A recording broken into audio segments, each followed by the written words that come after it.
Well, finally got the front axle together this week. It took about 4 or 5 hours, I would imagine, to strip both sides and get both sides back together.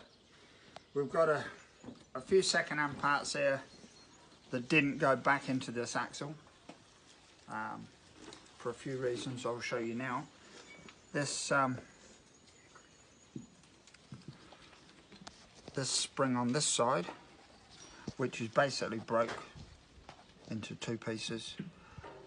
I couldn't source another one and couldn't find another one second hand, so I ended up using the later Series 2 tops and kingpins, which fitted into the housings. Going back to this housing, this is the original one, and if you look at that little bit of rust on the side of there, that's going to damage our new seal. Over the course of time, it'll just rip the seal as it turns and it'll end up leaking again.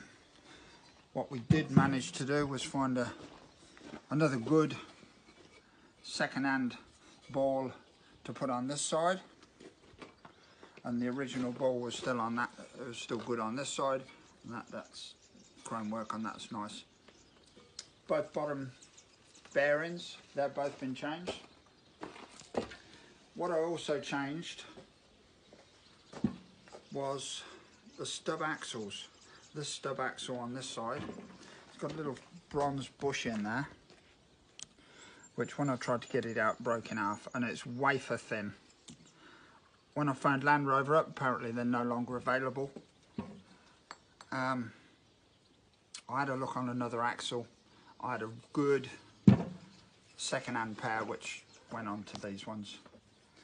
All the preload on the bearings, they've been done by removing or adding shims into the top or the bottom, and then we get a nice bit of preload on them bearings. I don't know whether it's everybody does it or not, but I tend to put the shims in or remove the shims before I refit the seal back in the back. Basically, you get a better feel for the free play on the bearings. As soon as you put that seal in, it just loads it up a little bit more.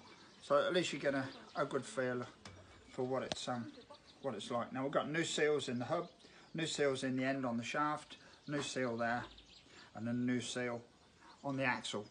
So once all the oil's in there, we should be all up and running and good.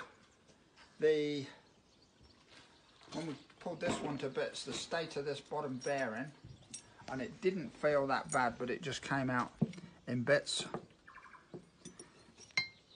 So we've gone down the right road there. That was the top cone out of one side, which is a good one. This one, if you look at it against that, it's quite worn and pitted. The other problem I had with these was when it goes onto there, there's that little bit of play. Don't seem a lot, but when it was built up, it just gives us that clunk clunk in the end of the hub. So we've got to the point now where this is ready to prep it up and get some paint on it. One little tip I would mention on these front axles, if anybody out there that's driving around in a series Land Rover with freewheeling hubs on it, only really concerns you if you've got freewheeling hubs, but you will find if you run around too long with your hubs out and not using 4-wheel drive, you'll get no lubrication to that top pin. So one day when you pull them out, they might appear rusty or worn. That's generally why they run around without being used in 4-wheel drive very often.